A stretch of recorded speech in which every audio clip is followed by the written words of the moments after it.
بسم الله الرحمن الرحيم. اللهم صل وسلم وبارك على سيدنا محمد. ازيكم يا حبايب قلبي؟ عاملين ايه؟ وحشني خالص. يا رب تكونوا كلكم بخير وبصحه جيده.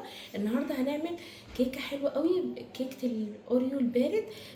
كيكه طبعا حلوه، وطبعا كلنا بندور على الكيكات الخفيفه والجميله وفي نفس الوقت تكون ترطب على قلوبنا طبعا في الحر دوت. وكمان طريقه بتكون بسيطه خالص. والكيكه ديت يعني بتشبه التشيز كيك كده، نفس الطريقه. بس طبعا التشيز كيك يعني بتاخد جبن كتير قوي وبتبقى عايزه يعني تكلفه جامده. احنا هنعمل حاجه تشبهها بس بسيطه وتكلفه بسيطه خالص، وان شاء الله باذن الله بيوت امه محمد اجمعين تكون عمرنا بالخير يا حبايب قلبي. معايا كده 35 حبه بسكوت اوريو زي ما انتم شايفين كده. مش عايزه استخدم اوريو، ممكن استخدم بسكوت الشاي العادي. ممكن برضو نفرمه ونحط عليه معلقتين كاكاو خام يعني، بس هو هيبقى حلو بس مش هيدي النتيجه اللي احنا هنشوفها دلوقتي. اول حاجه بقى يا حبايب قلبي، ومعايا كده زبده، والزبده بتاعتي مذابه زي ما انتم شايفين كده، بس دي زبده بلدي انا دوبتها بقى كده. هنجيب بقى الكبه بتاعتنا وهننزل بقى كده، هننزل بقى البسكوت يا حبايب قلبي كله كده، كل كميه البسكوت كده في الحبايب. هنعمل بقى كده البسكوت بتاعنا.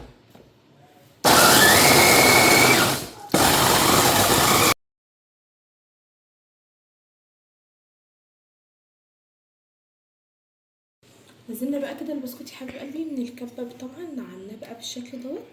هننزل بقى الزبده بتاعتنا كده، هنقلب، هنغلفه بقى حلو خالص كده بالزبده. اهم حاجه بقى في المرحله دي نغلفه حلو قوي. معانا هنعمله بقى 3 طبقات، والتلاته احلى من بعض طبعا، زي الكيكه اللي انا عملتها من كام يوم كده اللي كانت حلوه طبعا. ويا ريت تكونوا جربتوها، طريقتها سهله وجميله خالص. كيكه البسكوت والمانجا جميله خالص يا حبيب قلبي. اتمنى ان شاء الله باذن الله تكون عجبتكم طريقتي. ناخد كمان شويه زبده، انا مش هحتاجها كلها بس كده تمام تمام كده خالص. نقلب بقى كده كده، غلفنا البسكوت بتاعنا كله بالزبده كده تمام. هننزل بقى كده معايا بقى صينيه، والصينيه بقى اللي هي سهل الفتح كده. هننزل بقى البسكوت بتاعنا كده، نغلف كمان، هننزل بقى البسكوت كله. انا هعمله 3 طبقات، والثلاث طبقات احلى من بعض. هنضغط بقى على البسكوت ده بتاعنا دوت كويس خالص في الصينيه، يسويه بقى حلو كده. نضغط كده. يا رب اكون بفيدكم يا حبيب قلبي، وبتمنى اكون ضيفه خفيفه، وكل كومنتاتكم وكلامكم بيعجبني خالص وبيفرح قلبي، وكل ما يخش لي مشترك جديد بجد بفرح قوي. يا رب اكون عند حسن ظنكم. هنضغط بقى حلو خالص، اهم حاجه بقى الضغطه دي. دلوقتي يا حبايب قلبي طبعا انا ضغطت بقى البسكوت كده زي ما انتم شايفين، وجبت طبق كمان كده ملوش حرف وضغطت جامد بقى زي ما انتم شايفين، عملت طبقه جامده كده. معانا بقى تاني طبق يا حبايب قلبي، معايا كده 3 كوبايات لبن. هننزل بقى كده 3 كوبايات لبن معانا بالشكل دوت.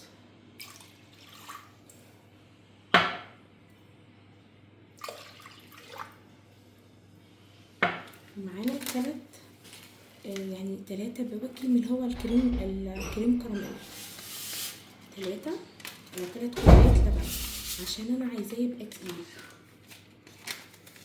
كده. هنرفعه على النار بقى يا حبيب قلبي. هنستمر في التقليب بقى يا حبيب قلبي زي ما انتم شايفين كده لحد بقى القوام بتاعنا ما يتقل، والكريم كراميل مع اللبن بقى يستوي بالشكل دوت، بالشكل ده يا حبيب قلبي. وده القوام بقى اللي انا عايزه اوصل له زي ما انتم شايفين كده. طبعا بتغلي، انا ما حطيتش سكر ولا اي حاجه، طبعا الكريم كراميل بيبقى فيه نسبه سكر. نطفي بقى كده. هناخد بقى الكريم كراميل يا حبيب قلبي في الخلاط بقى كده، هو سخن زي ما هو بالشكل ده. ننزله كده. الحاجه بقى اللي هتدينا نفس الطعم للتشيز كيك يا حبيب قلبي، معانا كده 8 قطع جبنه كيري، ننزلهم بقى كده.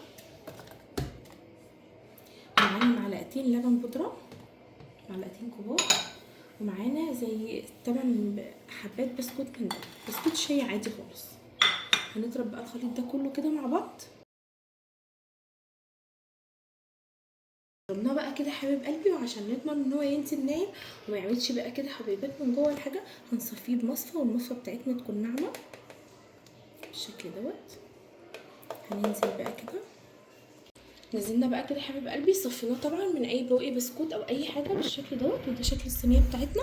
هندخلها بقى كده التلاجة، نسيبها ترتاح قبل ما نعمل الطبقه الاخيره. معانا اخر طبقه يا حبيب قلبي اللي هي الكراميل، بس احنا مش هنعمل كراميل خالص، هنعمل حاجه ان شاء الله احلى من الكراميل. معانا كده كوبايه الا ربع ميه، وهننزل كده بمعلقتين كريم كراميل كده، معلقتين مليانين بالشكل دوت. وهننزل بربع معلقه قهوه سريعه الذوبان بالشكل دوت. هنقلب بقى حلو خالص ان القوام بتاعنا دوت يغلي بقى ويتقل كمان. لما تغلي معانا بقى الطبقه بتاعتنا كده يا حبيب قلبي اللي هي الاخيره، هنطفي بقى النار على طول. عايزين بقى يا حبيب قلبي هنجيب كده وحدات بسكوت اوريو، هنيجي هنا كده ونحط بقى كده كده، هنعملها كده على 4 بالشكل دوت.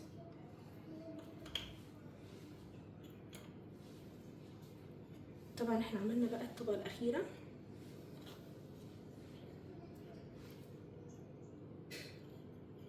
بالشكل ده. طبعا كده شكله حلو قوي.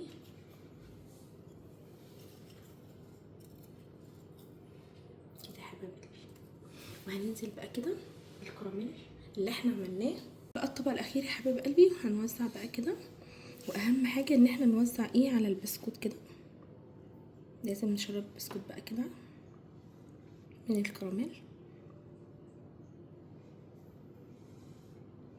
طبعا هو سخن بقى، وانا كنت حطاها في التلاجة عشان تمسك بقى اول طبقه. اهم حاجه بقى ان احنا نسقي البسكويت اللي احنا حاطينه دوت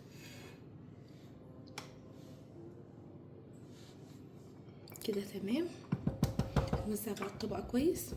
خلصنا بقى الكيكه يا حبيب قلبي، هندخلها كده التلاجة نريحها بس يعني هنسيبها ساعه، ممكن لو عايزين نص ساعه مفيش اي مشاكل، هي ماسكه ومفيش اي مشاكل خالص، بس احنا عايزين ناكلها ساقعه. طبعا احنا الهدف ان احنا بنعمل حاجه ساقعه ترطب على القلب مش اكتر من كده. هندخلها بقى التلاجة ونشوف النهايه. خرجنا بقى الكيكه بتاعتنا الحلوه الجميله يا حبيب قلبي، وانا قعدتها ساعه بالظبط في التلاجة. وطبعا ده شكلها. نفتح بقى كده الصينيه بتاعتنا، نفردها بقى كده، طلعناها بقى كده يا حبايب قلبي. وده شكلها، طبعا شايفين شكلها حلو قوي، وطبقاتها حلوه وريحتها جميله، وان شاء الله باذن الله طعمها احلى كمان. هنقطعها بقى، نقطع بقى كده يا حبايب قلبي. لازم بقى نوصل عشان طبقه البسكويت، نقطعها كده. قطعت حته بقى من الكيكه بتاعتنا الحلوه الجميله يا حبايب قلبي زي ما انتم شايفين كده.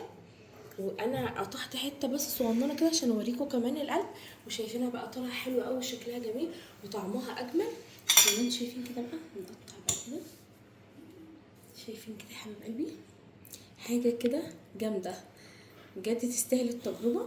سهله وبسيطه وما خدتش اي وقت، وكمان تفرح قلوب ولادنا وفي نفس الوقت حاجه في البيت. وطبعا انا قلت لكم دايما نشجع حاجه البيت، مفيش احسن منها. ويا ريت يا حبيب قلبي كده تدعموني باللايكات والاشتراكات الجديده، وان شاء الله باذن الله اكون عند حسن ظنكم. كل اللي بتمناه من ربنا هي محبتكم ليا بس، مش اكتر من كده. وان شاء الله باذن الله فيديوهات كتير